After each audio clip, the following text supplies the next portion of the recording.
Well, good afternoon, everyone, and welcome here to the Launchpad and our live coverage of the pre-launch briefing for NASA SpaceX Crew 9. We are at L-20 hours, 14 minutes, 52 seconds, and counting till launch. Our TLP rocket chasers are out at Slick 40, setting up remote cameras in preparation for flight. The hurricane has passed, the weather looks good, and everything is progressing towards the SpaceX Falcon 9 Crew Dragon lifting off from Space Launch Complex 40 at Cape Canaveral Space Force Station in Florida for the first ever crewed flight from Slick 40, ushering in a new era on the Cape, having 4+ pads that technically can now carry crew, and we're going to see some more come online over the next few years. If it's your first time here, though, welcome. My name is Zach. I'm the founder and host here at the Launchpad. We're just waiting for the news conference to begin. It was supposed to start at the top of the hour. It's a typical NASA briefing. They normally run a few minutes late as everyone gets ready actually in the press room.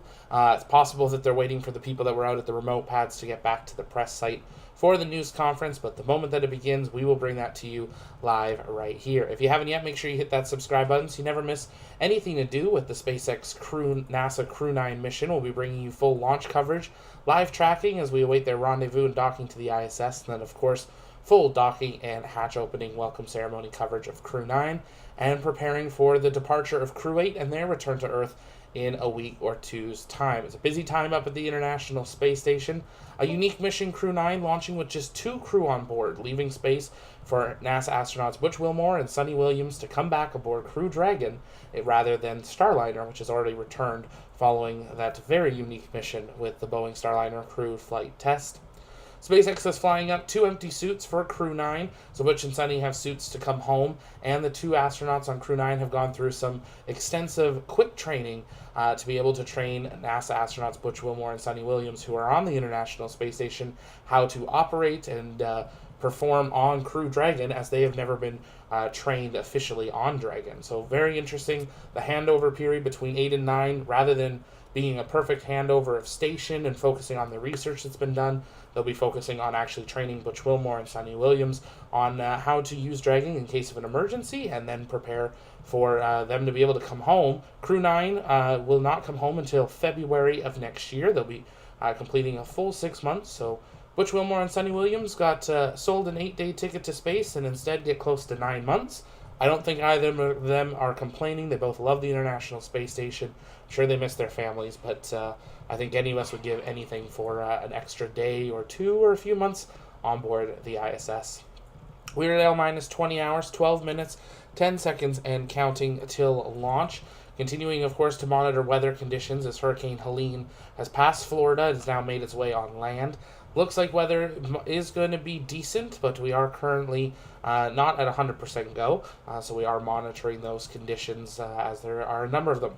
It is a return to landing site launch, which means the booster will return back here to Cape Canaveral Space Force Station, so you happen to be in the area, you're in for a treat of both a launch and that sonic boom return of the Falcon 9. Now, if you guys have questions for the briefing, you can send those in the chat by tagging us at the Launchpad, and we'll work on answering those live. If we see one that's really great, we might even try to ask that to the panel if we get an opportunity here today. But we're just waiting for the news conference to begin. Seems like they've got a little bit of a delay, so stay with us right here on the Launchpad Network as you await the Crew 9 pre-launch news briefing ahead of launch in just over 20 hours from Cape Canaveral Space Force Station in Florida, the first crewed flight from Slick 40. Stay with us.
Good afternoon. I'm NASA's Megan Cruz, and you are watching a press briefing ahead of tomorrow's Crew 9 launch attempt. NASA and SpaceX are targeting tomorrow, September 28th at 1:17 p.m. Eastern Time for liftoff of NASA astronaut Nick Hague and Roscosmos cosmonaut Alexander Gorbanov to the International Space Station. Once there, they'll become part of Expedition 72 to maintain the orbiting lab and conduct groundbreaking research there. To take your questions about this mission, we have these folks here on the dais. To my left, we have NASA Associate Administrator Jim Free. Next to him, Ken Bowersox, Associate Administrator for NASA's Space Operations Mission Directorate. Steve Stitch, Manager, NASA's Commercial Crew Program. Dina Contella, Deputy Manager, NASA's International Space Station Program.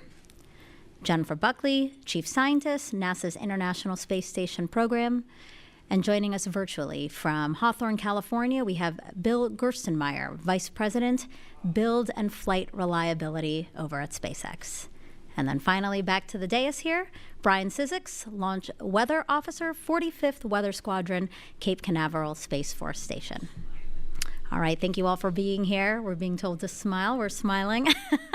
Let's go down the line with some opening remarks before we open it up for questions. So let's start with you, Jim. Great. Thanks, Megan, and thanks to everybody that'll be presenting today, and for all of you for being here or online. As you'll hear more from Dina, it is continuing to be a busy time aboard the space station. And just about 3 weeks ago, many of our teams are working hard to bring Starliner home, and I do want to take a moment to commend the NASA and Boeing teams for their diligence during that flight test and the commitment that we always have, all of our teams have, to flying safely.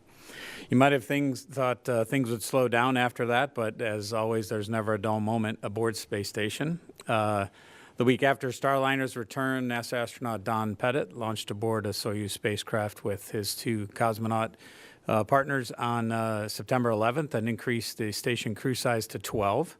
The crew in space has been studying how plants grow in microgravity, conducting eye exams, and maintaining orbital plumbing systems and more, while teams at NASA and SpaceX on the ground prepared for the next set of operations.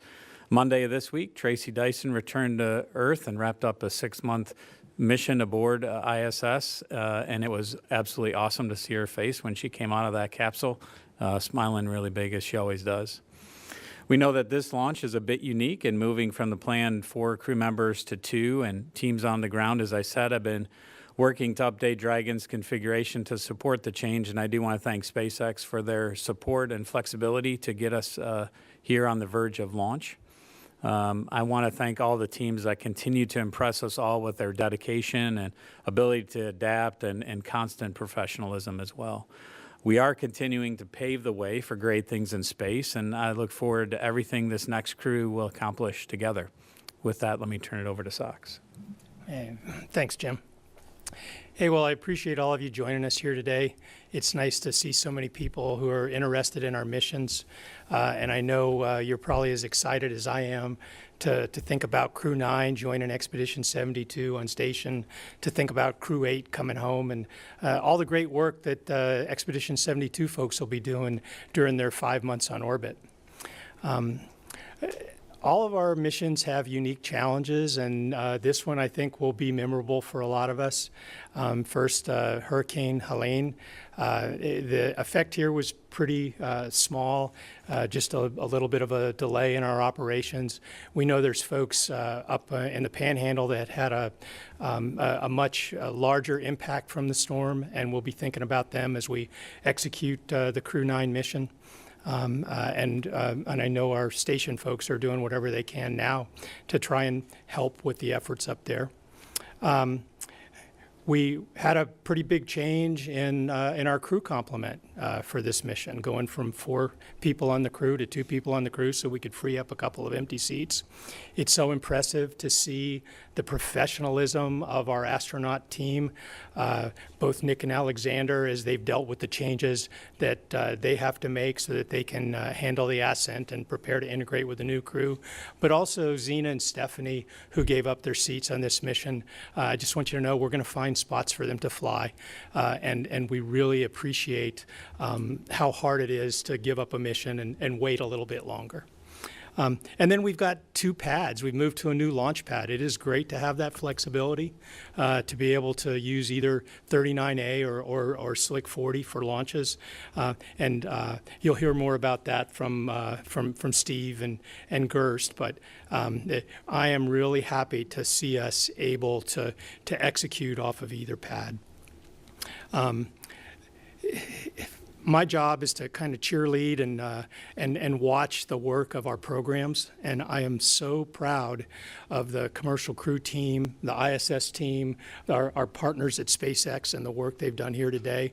And I know you're eager to hear about the details of their work, so I'll pass over to Steve now. Thanks, Ken. Thanks for those kind words, and thank all of you for joining us here today, and appreciate your continued interest in the Commercial Crew program and human spaceflight. Super excited about this flight. It's great to be back here in Florida, getting ready to launch Nick and Alex on their way on Crew 9. It's an important flight for us in many ways, but as Ken mentioned, this is our first flight off of Pad 40. We started working on this capability a couple years ago. Our teams worked very hard to certify the pad. We completed that certification through the flight readiness process. That pad's ready to go. A lot of hard work by our team in working hand in hand with FAA and the Eastern Range, and then it's great to be on the Space Force side for our first launch. We had our launch readiness review this morning. We are proceeding toward launch and go to proceed toward the launch time of 1:17 p.m. Tomorrow on Saturday the 28th. We rolled out a little late this morning. You know, we had to go back to the hangar for the hurricane and got out there a little bit late. We are vertical at the pad, and the next big activity will be loading the cargo here this afternoon and then getting ready for flight. We do have backup opportunities. If we don't make, if the weather's not good or we don't make it, Sunday, September the 29th and the 30th, we have opportunities on the range. If we launch on Saturday, we'll dock on Sunday, September 29th at about 5:30 Eastern. It's about a 28-hour rendezvous from the pad to the space station. As you know, we've been watching the weather all week with Hurricane Helene. My thoughts and prayers are with those in the Panhandle area of Florida that have gone through the bad weather. But we were able to get out and do our static fire and dry dress on Tuesday before the weather hit. That went really well. We were able to get Nick and Alex into the vehicle, get their suits checked out, their seats checked out. That went fine. And then late that evening, we did a static fire of the vehicle and checked out the 6 M1D engines in the first stage, loaded the second stage with propellant, and that went well. Then we buttoned up the vehicle, did some inspections of the engines, buttoned up the vehicle, brought it back into the hangar, and then rolled back out. Bill will talk a little bit more about the operation for static fire, but we did have a couple issues on the pad. The chilled water system that's used for Dragon, this provides cooling up into the Dragon spacecraft. We had a little bit of a leak, a relief valve relieved right close to launch. The SpaceX team have gone back in and fixed that valve, and we don't think we'll have a problem for launch. And then we had a very unusual problem where, of course, the LOX RP Merlin engines produce soot as a byproduct, and at Pad 40, that soot goes out and exhaust out to the east toward the water, and the wind of the day blew that soot back over onto the Dragon spacecraft. So when we rolled the vehicle back in, we inspected Dragon and we found soot in several areas on the vehicle. We were able to work through that, clean the solar arrays, clean several areas, go in and do some repainting of the Dragon spacecraft. The SpaceX team did an incredible job of repainting, in particular quadrants 1 and a little touch up on 4, and got it all cleaned up and ready to go. Paint is important for spaceflight in that it has to be designed to both absorb heat and keep things warm, and then also reject a certain amount of energy from the sun. And so we worked through all that. We have a couple things to close out, but we're really on track for flight. Let's see, we're also flying for the first time since Crew 4, a second flight booster. When we moved this launch out to September, we allowed SpaceX to go take our 1085 booster and fly another Starlink flight. It's good for us to get that data, but our team had to work through some certification, and we worked through all that. Of course, we've been following the fleet and the Starlink anomalies, the stage 2 anomaly on the MVAC. We worked through that with SpaceX. We also worked through the hard landing with SpaceX. They've been doing a great job of sharing data with us. A couple other unique things I'll mention, capabilities of the Dragon vehicle. We have a unique capability for the first time on Crew 8 and Crew 9. It's an emergency contingency capability for landing where if the main parachutes were all to fail, the Super Draco thrusters will fire right before the vehicle would make contact with the water, and then it would be an emergency configuration to save the crew on a really bad day. So that's enabled and going to fly for the first time on Crew 8. And then for Crew 8, we also extended our capability. You know, we have a 210-day certified limit of Dragon, which is about October 1st for this, and we've extended that out by 30 days. So we had to go through and look at the windows, the structure, all the rotating machinery, the avionics, the thermal protection system, the prop systems, and we went through that certification and extended it out to 240 days. We'll have a little longer handover from Crew 8 to Crew 9, and that's really to deconfigure the Crew 8 emergency return and seats for Butch and Sunny. If we could go to a graphic, we have a couple of graphics I'd like to show. The first one, this is what the contingency seat configuration looks like. We posted this out on our blog site, but this is the seat that Butch and Sunny will ride on. There's some straps. The space station program allowed us to use some of the foam and some configuration, and this is out there for you to see. And I think we have one more shot of kind of what the normal config is. This is the normal config of the cockpit, where you see the 4 seats. The commander and pilot sit in the middle of S2 and 3, and then we have C5, C6, and C7 cargo locations. You can see bags and cargo that are typically there. That was removed on Crew 8 for the contingency configuration. So we'll take a little bit of time to deconfigure those seats. Other than that, we're ready to go. We're watching the timeline very carefully over the evening. We've got a couple things to close out, but we're excited to be here. I really would like to thank our entire CCP team, the SpaceX team. The word that comes to mind for this flight is agility. Lots of agility in terms of changing the manifest, changing the cargo config, and being ready to go fly off Pad 40. And then I'd also like to thank the FAA, the Coast Guard, the United States Space Force, DoD Det 3, that's our partners for crew rescue, and then the Eastern Range all contribute to making this flight possible. With that, I'll turn it over to Dina. All right. Thank you, Steve. So we've had a lot of great reviews leading up to this point, and I'll just say that the International Space Station is ready and excited to receive the vehicle and its crew.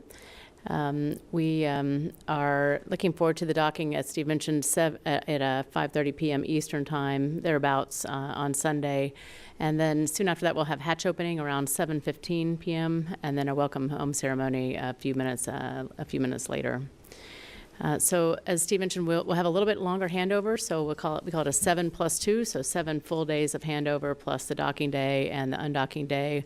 We're targeting approximately October 7th. As many of you are aware, that date could vary depending on where, for example, if we have good weather or not in Florida for a splashdown, which would then tell us whether we can or can't undock on that day, whether or not our handover is going well with the crew. But that's approximately the target date that we're looking for.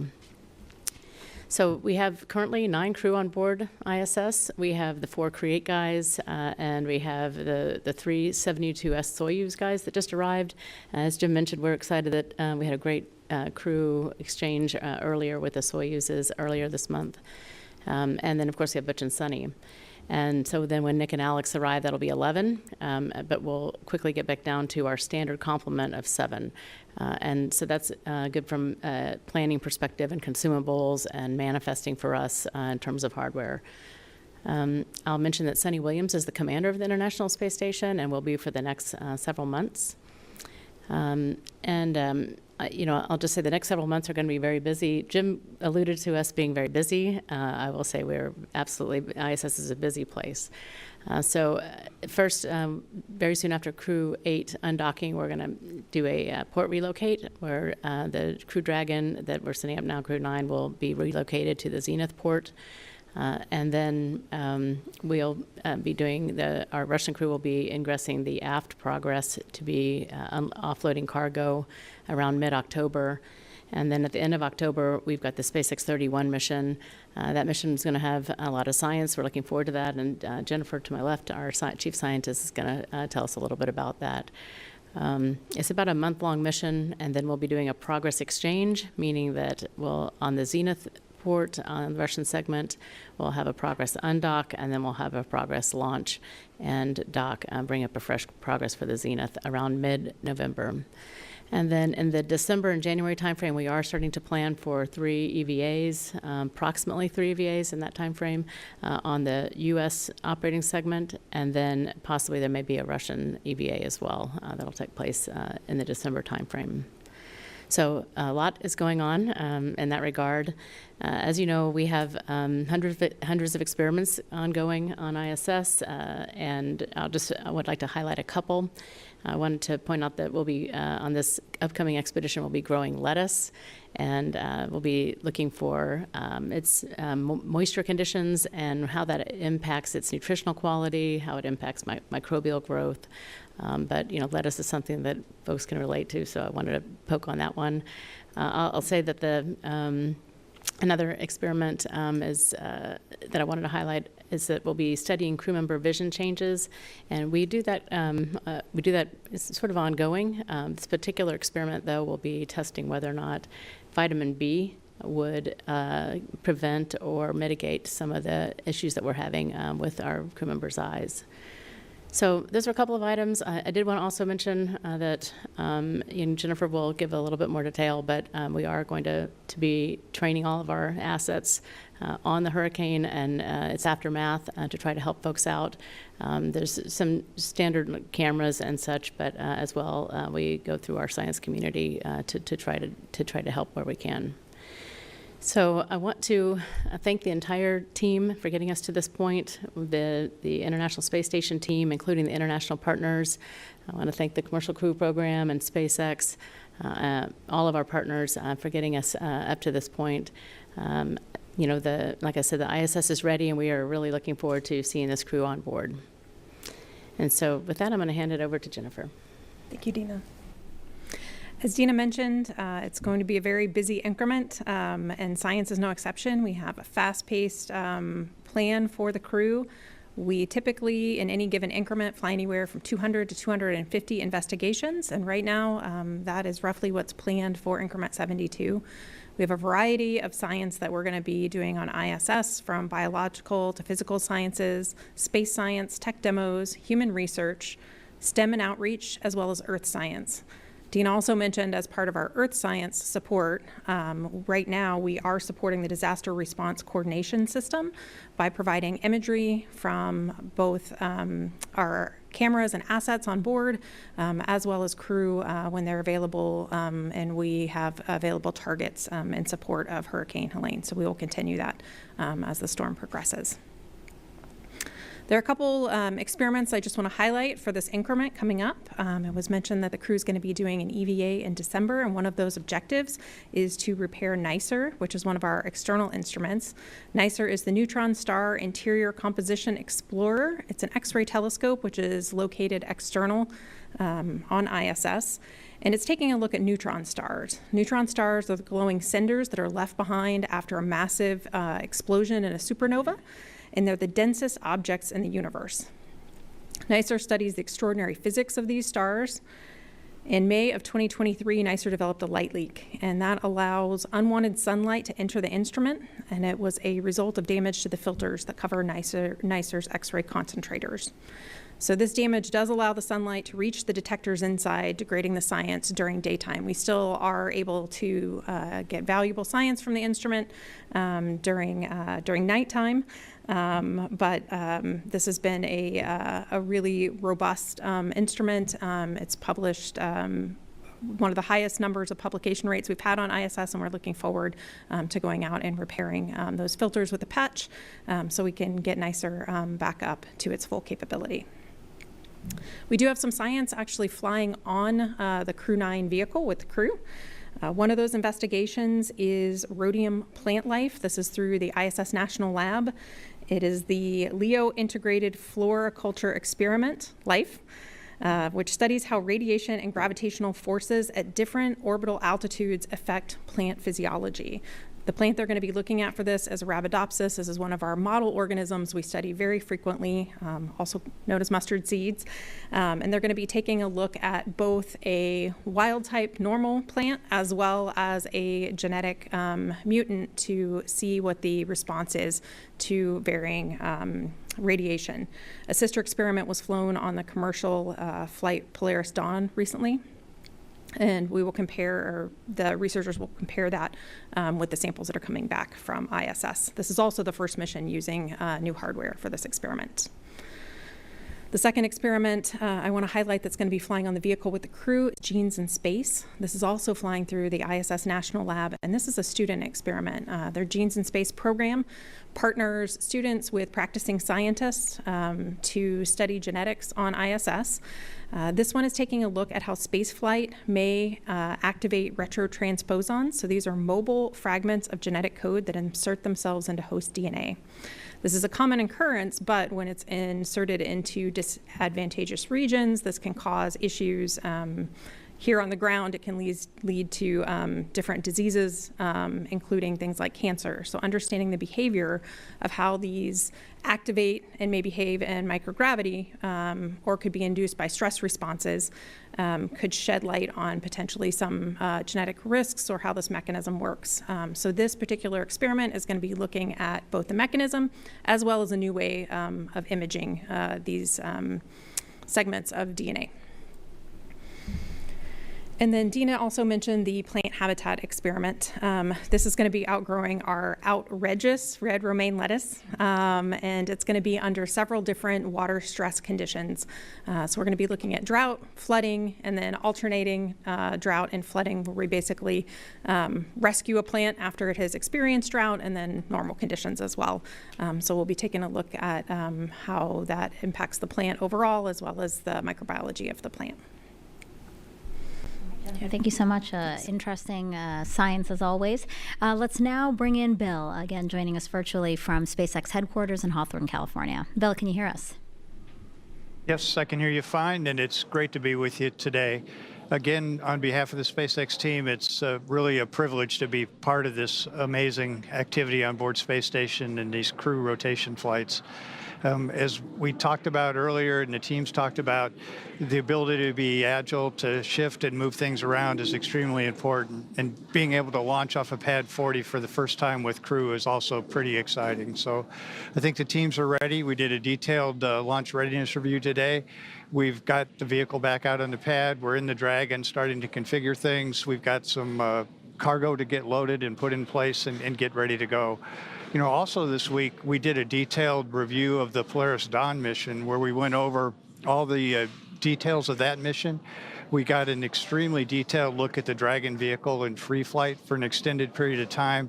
That information then carries over directly to this mission we're about ready to go do. So we have extra confidence in our Dragon systems. We have extra confidence in our Draco thrusters and the fact that we did some really demanding burns on that mission, and they all worked extremely well. We've made some changes to the dehumidifier system on board Dragon. We got to check those out again on Polaris Dawn, and we brought that forward. We also got a lot of good comments from the Polaris Dawn crew, and we'll make sure we share that with the broader spaceflight community and make sure we all learn together, because, again, this is really a team effort moving forward.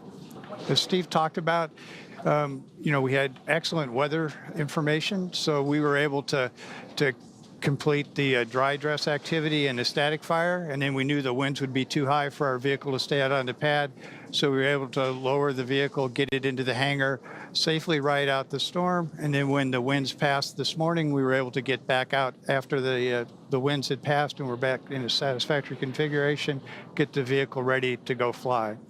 Also, as Steve talked about, we had a kind of unique situation where the winds were pretty much out of the east, and it blew some soot back on the Dragon vehicle.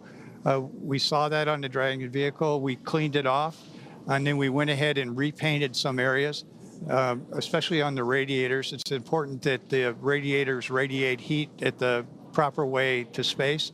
So we had to put some new paint on to get that back to the right emissivity and the right reflectivity and absorptivity of the solar radiation that hits those panels, so they'll reject the heat properly.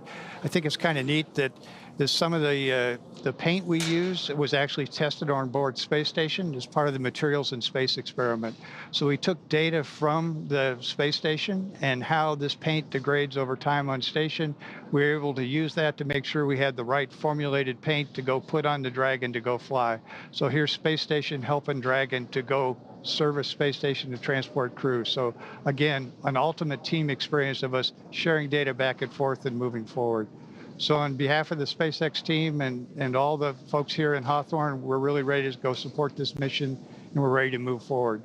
And I'll turn it over to Brian, who can give us the latest on the weather. Thanks, Bill. And a member of the press corps commented that it was a good sign that I was smiling. Well, we'll call it more of a soft smile. We'll leave it at that. But yeah, anyway, you know, it's been a busy few days here, obviously, with the impacts from Helene, which was Hurricane Helene, now tropical depression Helene, and as has been mentioned here, we did avoid the worst of the impacts here on the east coast of Florida. We had some outer rain bands push through with some heavy rains. We did experience tropical storm force winds here with some higher gusts to about the low 60s knots, which is the highest we experienced on any of our towers that go up to 300 feet on the Cape and Kennedy Space Center. And of course, I echo the sentiments of my fellow panelists. We're thinking about the folks that really took the brunt of the storm in the Panhandle through Georgia, South Carolina, all the way up to some of the severe flooding we're seeing in western North Carolina. And that's really where we are seeing right now where the storm is now centered. So it's pushed well to our north. Let's take a live look at some satellite imagery. The National Hurricane Center has analyzed the center of what is now tropical depression Helene to be in western North Carolina, eastern Tennessee region. And typically with hurricanes as they pass through, especially this time of the year, they get into the upper level westerly winds that help push it farther to the northeast, and that helps drier air filter in behind it. This is a bit of an abnormal situation where it's interacting with an upper level low just to the west, and that's helping pull the center of the storm a little bit further west. So how that impacts us is as you see, there's this tail that goes out off the Carolina coast and wraps back down towards Florida. One of my colleagues, Arlena, calls it a tropical trailing trough. And what happens is that's going to kind of get stuck on top of us. So it's going to leave this remnant boundary that will focus moisture in central Florida and along the ascent corridor as well. So that will help to some degree increase the precipitation and potentially lightning chances in our area through the next few days as we get our typical afternoon heating. We're still in the wet season here in Florida, so in the afternoon we do see some storms and showers that develop due to the afternoon heating that we get here on the peninsula. So let's go to our launch forecast here. You can see we are at a 45% probability of violation or 55% chance of go with this instantaneous launch window at 1:17 p.m. tomorrow. I'd be a little more pessimistic if it was later in the afternoon. That's when the bulk of the shower and storm activity typically in this type of pattern with south-southwesterly flow. But I think it'll be just before the worst of the storm coverage develops, but we will be watching some popped up showers and storms that form on the peninsula and start moving from west to east. So we'll be watching those kind of hit or miss pop-up showers, and that's what we will be tracking here at the launch site for that opportunity tomorrow.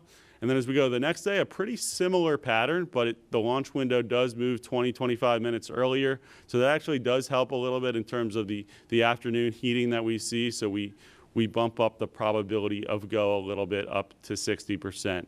And then, of course, for all crewed launches, it's not just the weather at the launch site that we're watching. We're working very closely with our colleagues over at the Space Flight Meteorology Group in Houston, and we're monitoring the weather along the ascent corridor. So there's some key points that we're looking at in terms of winds, waves, precipitation, lightning, among other criteria. And in this case, the winds and waves generally look pretty good along the ascent corridor. The watch item will be precipitation and lightning. So we'll be monitoring that in real time tomorrow, both at the launch site and along some points along the ascent corridor. But hey, no matter what Mother Nature throws at us, the launch weather team will be ready to go, and we'll be obviously watching things very closely. Megan, back to you. Perfect. Thank you so much, guys, for those opening remarks. We're now going to open it up to questions. For those in the room, you know the drill. Raise your hand. Wait for a mic to get to you. For those on the phone, press *1 to get into the question queue, and then to remove yourself from the queue, that would be *2. Okay, let's start with Marcia here.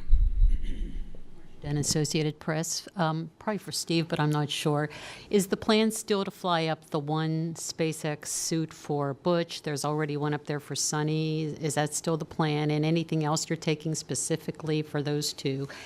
And I know you guys like to rotate crews every 6 months, but what would have prevented you from cutting this mission a little short after a couple months to bring those two home sooner? And just, is it easy to rotate your missions and be more flexible in how you schedule them, or is it too much in stone to always want to do a spring and a fall?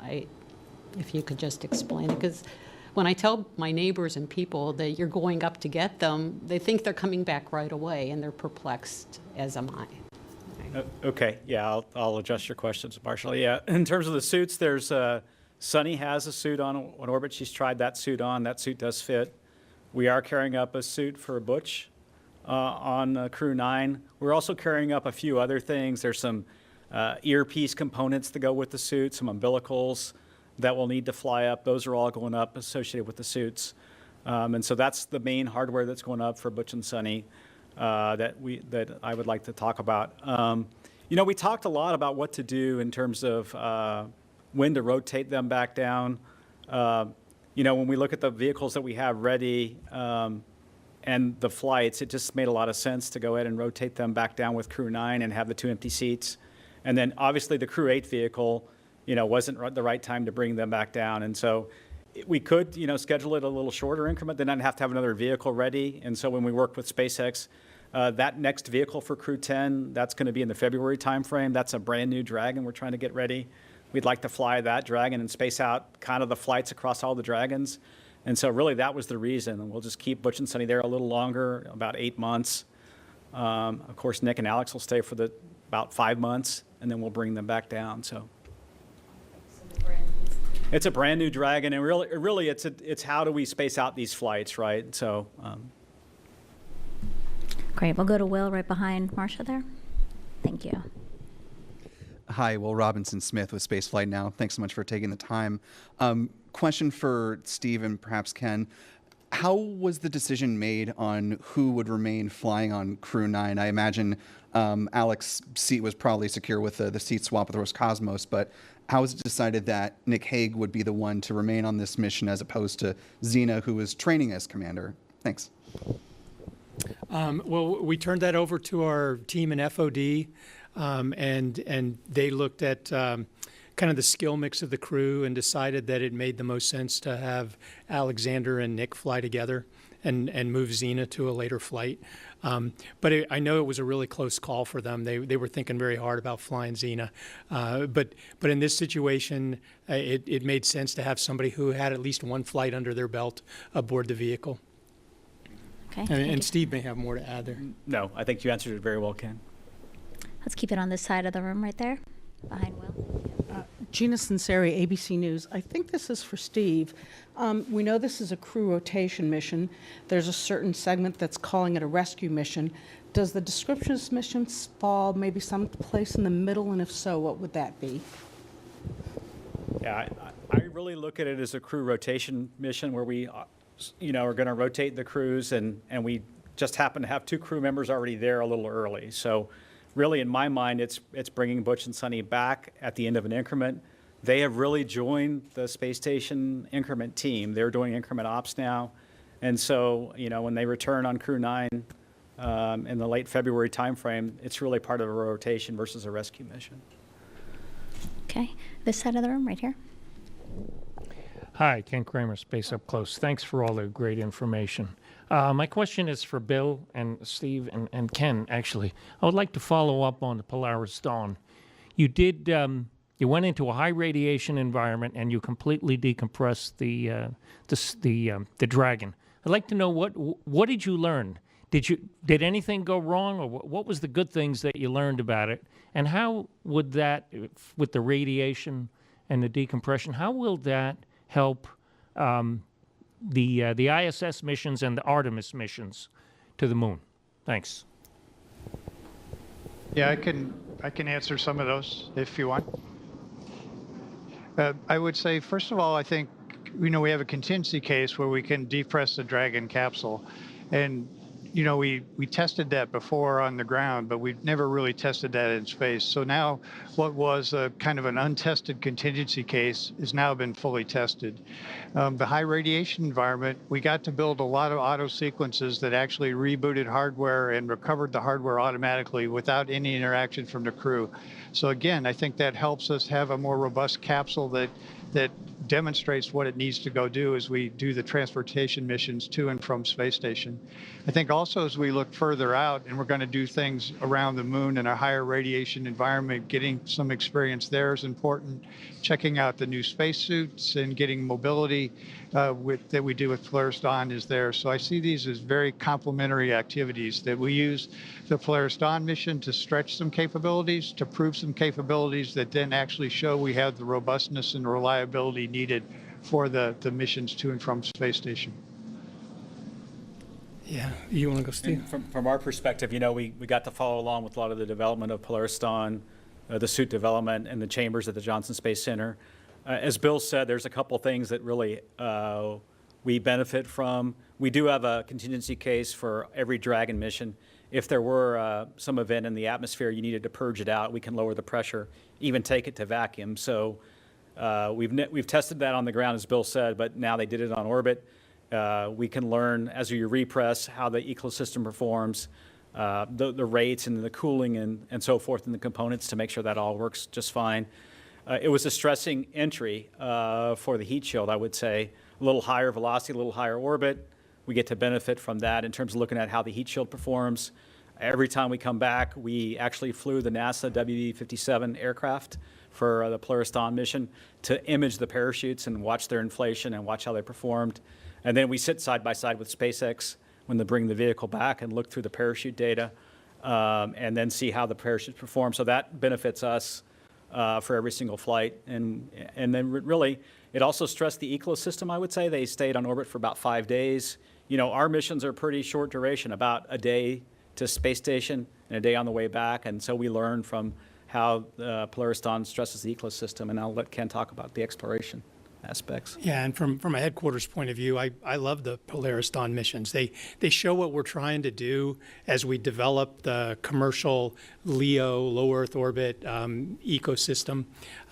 They show the advantages of allowing providers to own the vehicles and use them in different ways that the government might not think of. But really selfishly, I like them because I don't have to pay for them.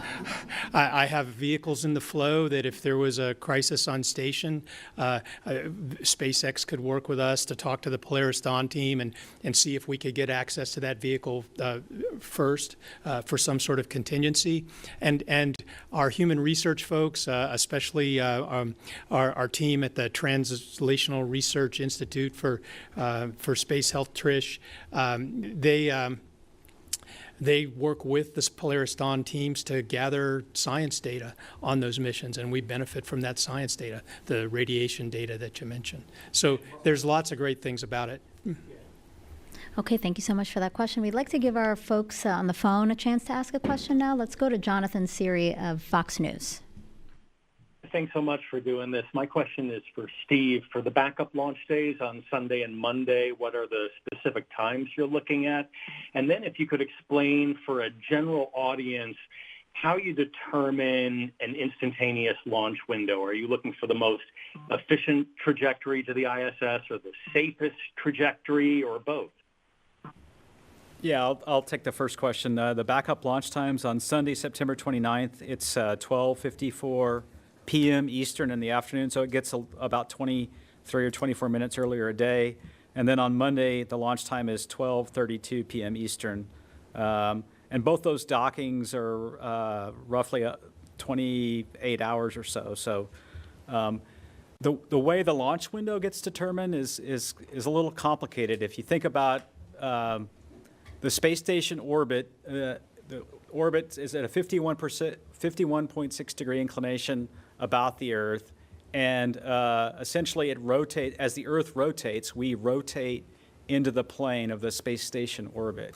And that happens, and we want to launch to the north, so it happens once a day for the launch site here at the Kennedy Space Center. And so that launch time that we choose is a launch time that allows us to launch in the most efficient propellant manner with both the Dragon propellant and then the Falcon 9 propellant, such that we get into that orbit at the right time to expend the least amount of propellant. We have altered the launch trajectory a little bit compared to most of the Falcon 9 flights that SpaceX flies to optimize for abort. So we fly what I would call a little bit more depressed trajectory to make sure that the Gs aren't too high should the capsule have to leave the launch vehicle and re-enter. But it's really that we choose a time such that we minimize the propellant and launch into the space station orbit that comes by once a day. So. Great, thank you for that question. Jeff Faust, Space News, also on the phone. Good afternoon. Question for Bill Gerstenmaier. Curious, any lessons learned from the 4 years of flying Crew Dragon missions from Pad 39A that you applied when you were setting up the crew tower and systems at Pad 40? Thanks. Yeah, I think we carried a lot of the things forward from 39A into Pad 40. I don't think there's anything too special there. I think you'll see the crew escape system where we have the slide wires at 39A. We have slide chutes at 40. We think those are actually more effective for the crew in an emergency case exiting the launch tower. Those are actually a little more convenient than the baskets that are kind of a one-way device. These can be used multiple times and they're deployed. But I think in general, we optimized some of the Dragon systems, some of the cooling systems, some of the water systems on the pad are more optimized for Dragon and for those activities than they are at 39A. So I think we picked up a little bit from 39A and moved it to 40, but in general, it's roughly the same capability in both pads. Great. All right, one more in the room. One more on the phone. Stephen Clark, Ars Technica. Hi, thanks for taking my question. I think my question's probably for Gerst as well. Can you talk about the contingency capability for propulsive splashdown? I know that was a part of the original vision for Crew Dragon, and it sounds like you're bringing back some of that capability, at least in the contingency mode. How did you certify this for this mission? Yeah, we've actually flown it on several other Dragon flights before this. This is the first time it flies on a NASA mission. The way it works is in the case where all the parachutes totally fail, this essentially fires the thrusters at the very end that essentially gives the crew a chance to land safely and essentially escape the vehicle. So it's not used in any partial conditions. We can land with one chute out, we can land with other failures in the chute system, but this is only in the case where all 4 parachutes just do not operate. In that case, the capsule detects that there's a problem and it fires essentially the Draco thrusters at the very end and then provides a tolerable landing for the crew. So it's a true deep contingency. But again, I think our philosophy is rather than have a system that you don't use, even though it's not maybe fully certified, but it gives the crew a chance to escape a really bad situation, we put that in place. And that's the way this propulsive landing system works. All right, let's go back to the room before going back to the phones. Right here. Thank you.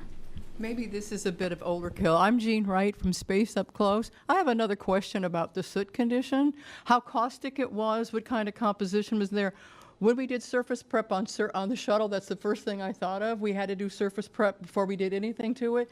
And I'm just wondering, with the hurricane conditions, we had to maintain certain specs for humidity and temperature. And I know it's done inside. Can you tell us what kind of paint? Is it proprietary? It probably is. I'm just curious as to what kind of, because it is a special conditions with the storm, how you were able to maintain all that with the specs that we used to have to do for shuttle. Thank you. Yeah, I'll start and see if Bill has anything to add. Yeah, the paints that SpaceX uses are typical space grade paints. What happened was when the soot got onto the various parts of Dragon, the first thing we tried to do is go wipe it off, right? It wiped off most of the areas pretty well. The solar arrays, we were able to just wipe it off and clean it to make sure. Obviously, you don't want to degrade the solar arrays. You want to make sure that it has a good charging capability. It wiped off a lot of what's called the spam, a lot of the thermal protection system. The one area that we had some trouble is there's a special paint used on the radiators. We had a lot of trouble getting that the soot off of there, and so it essentially, that paint is a bit porous, and so it kind of absorbs the hydrocarbon soot. And so since we couldn't wipe it off, we went in. SpaceX did a wonderful job of adding about 3 coats of paint to that area. This is primarily on quadrant 1 on the radiator on the trunk. We had to go then look at that additional paint and, okay, what does that do to the radiator now that it's not going to quite radiate the heat just right? And so we looked at all the different cases, both in transit to space station, and then while we're docked, we also have the capability to do what we call a safe haven. So in other words, if something happens, the crew can get in Dragon and close the hatch and then use Dragon to reject the heat. And that was the one case that was the driving case for analyzing it. And so we were able to pass that case. It didn't really hurt the TPS per se chemically. You know, the hydrocarbon, once we wiped it off, we didn't have any concern for the TPS. But it's something that was unique at pad, at pad 39A, the flame trench goes to the north, and we've just never had the wind in such a direction to where it would blow it. It's also a little longer flame trench at 39A, so we'll go take a look at this and for the future if we come back to 40 again. So. Bill, did you want to add anything? In terms of making sure that the paint would adhere properly, we did a lot of testing to make sure that when we prepped the surface that the new paint would adhere properly and would provide the right properties. And then as I described, the paint is special in the fact that it has to absorb certain solar energy and reflect certain solar energy, as well as reject heat. And because of that, we did some additional testing, and then that paint will degrade over time on orbit. So we had to show that the paint that we reapplied will provide the same or the proper properties for heat rejection for the entire 210 days that Dragon is certified to be on board space station. So we actually used, like I said in the earlier remarks, we used data from the MISSE, the Materials in Space experiment on board space station, to determine what we thought the erosion rate of this new paint we applied. So we did a lot of work to make sure the surface prep was correct, the paint would adhere, and the paint would persevere through the entire orbit duration in the atomic oxygen environment in space. So this was a pretty sophisticated activity to repair this paint and make sure that it's going to perform the way it needs to in space. And again, a tremendous amount of testing was done here in Hawthorne. A tremendous amount of hours were spent here getting prepped to make sure that when we did this, we did it right, and we actually put the vehicle back essentially to the regular configuration or ready to go fly and serve the entire mission duration that's supposed to. Okay, we have time for a couple more questions. We had only 2 more in the room. Go ahead. The one after him. There you go. Sorry. Hi, Don Haladiat for the Canadian Broadcasting Corporation. My question is for Dina. You alluded to the larger normal complement of crew.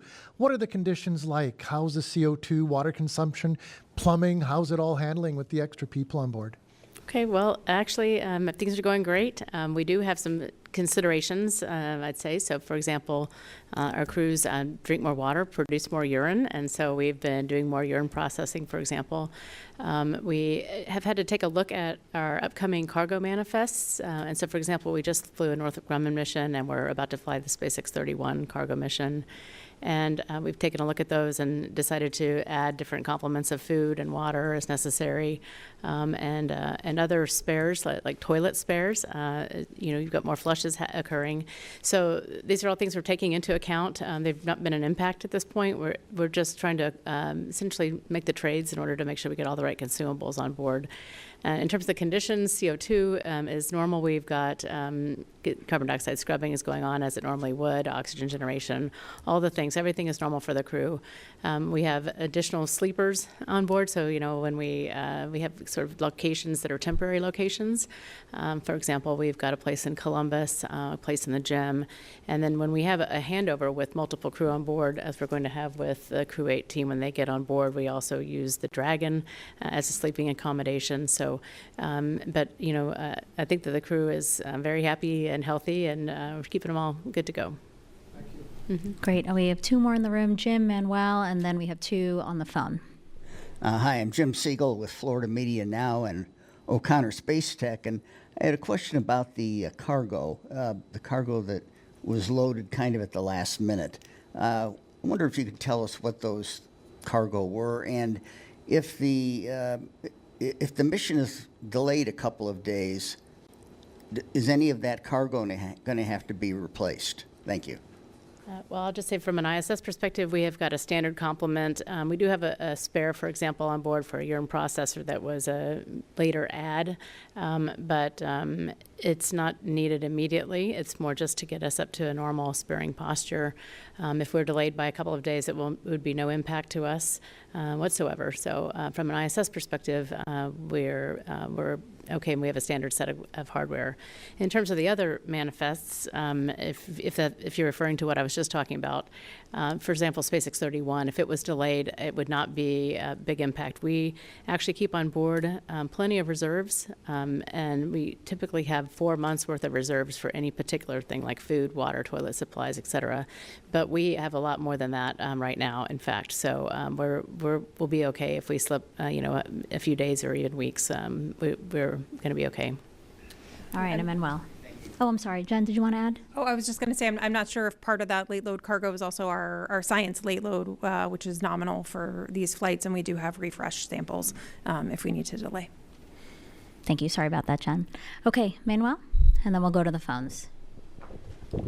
Thank you. Manuel Masanti, Exploración Espacial. Dina and Jennifer, you've been describing all the science and research being done on the space station, and we are getting used to every cargo mission rotation, crew rotation, that all the incredible science we are doing. It's like we are using the space station at its fullest instead of science. NASA is incentivating a commercial crew economy with new space stations coming. What is NASA doing to avoid a gap in terms of science if we know the commercial stations are potentially having difficulties to get there?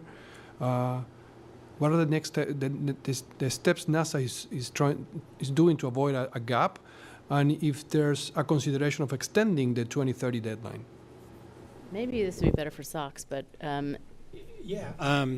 First of all, we really don't want a gap between our current platform in low Earth orbit and the platforms that will replace it.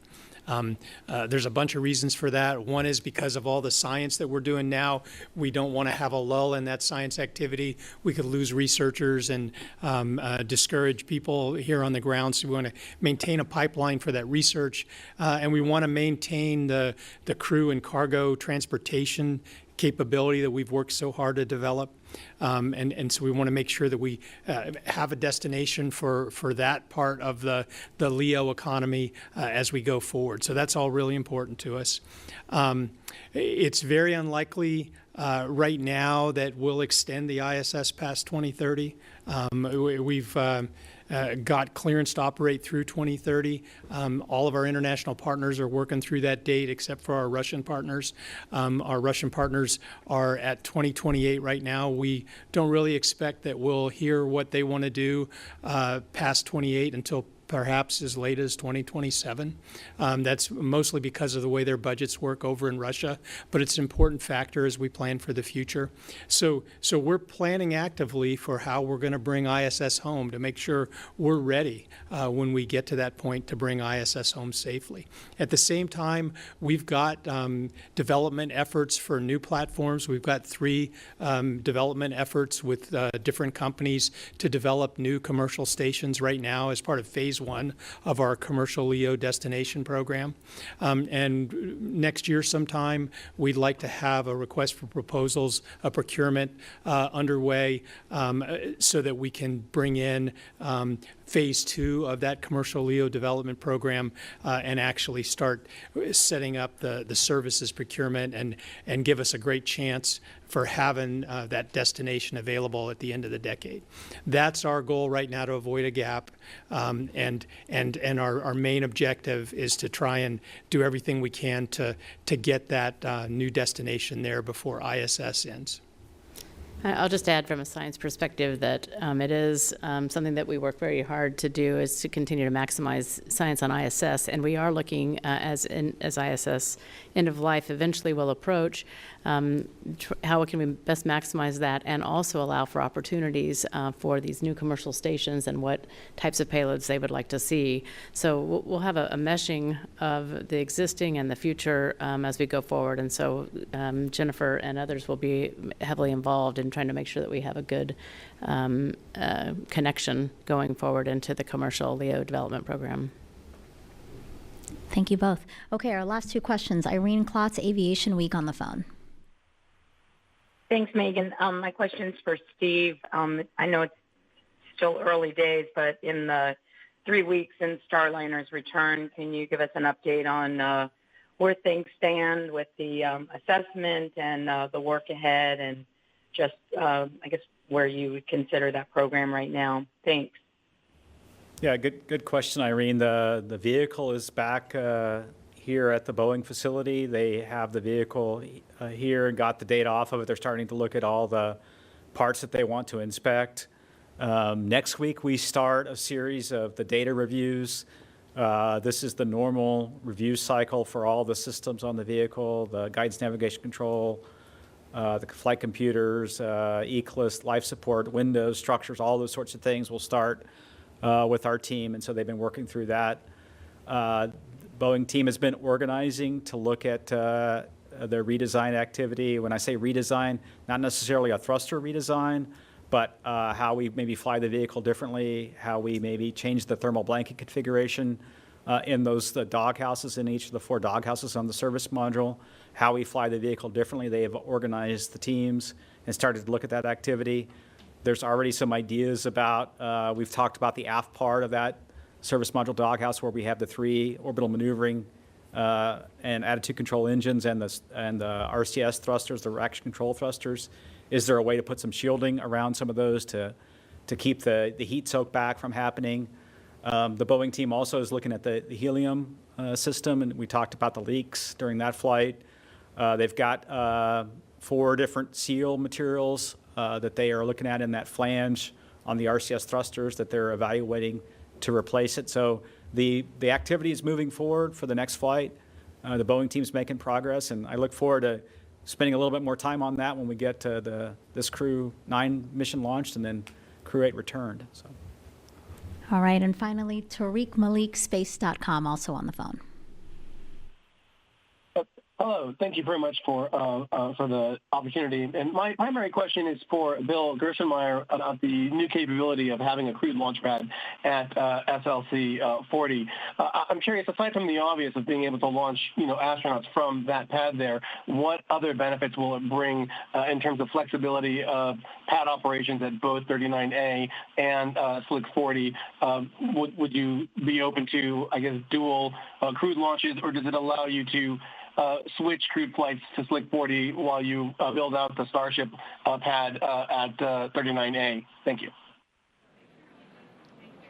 Yeah, I think operating off of Pad 40 gives us a lot of unique capabilities that we can take advantage of. Right now we're getting ready for a very demanding mission for NASA, Europa Clipper, and that's going to launch a Falcon Heavy off of 39A. So we're in the process of reconfiguring Pad 39A and getting that Heavy booster ready to go fly. So if we had just the one pad, we would not be able to go support Europa Clipper and this Crew 9 mission. So being able to move crew from 39A over to 40 allows us to support this unique NASA mission, Europa Clipper, which is a very demanding mission for us with Falcon Heavy, as well as support a crew mission. So it gives us that flexibility to move back and forth. The same thing can come the other way, that if we have some Starlinks that we need to fly off of 40, we can go back to 39A. So it gives us a lot of flexibility to do things back and forth.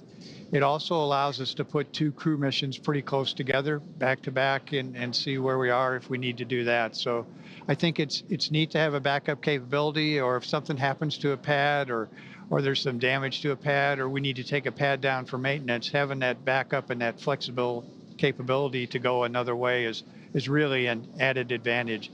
I think as you've seen here through this demonstration and what we're doing here with Crew 8 and Crew 9 and the Starliner activities, the ability to have flexibility and to change and be agile, as was discussed earlier by the other folks, is tremendously important for spaceflight. You have to be agile. You need to be able to react what situations come up. You need to have teamwork, and you have to need precision to deliver really quality and safe hardware to go fly. That's what really makes a vibrant space program. So I think having these 2 pads, tying these things together, being able to do multiple missions, being able to work as one big team really allows us to do amazing things as we move forward in space. So I see bringing Pad 40 on as a tremendous advantage and a nice tool to have in our toolbox that we're going to use in pretty innovative and creative ways going forward. And with that, let's wrap up this press briefing. Again, thank you so much to our panelists as well as those who asked questions. Again, for your interest in the space program, we deeply appreciate that. Live coverage of launch will begin at 9:10 a.m. with Nick and Alexander suiting up for hopefully that 1:17 p.m. Eastern Time launch. You can watch coverage on our NASA Plus app and our social media platforms. Until then, thank you and go Crew 9.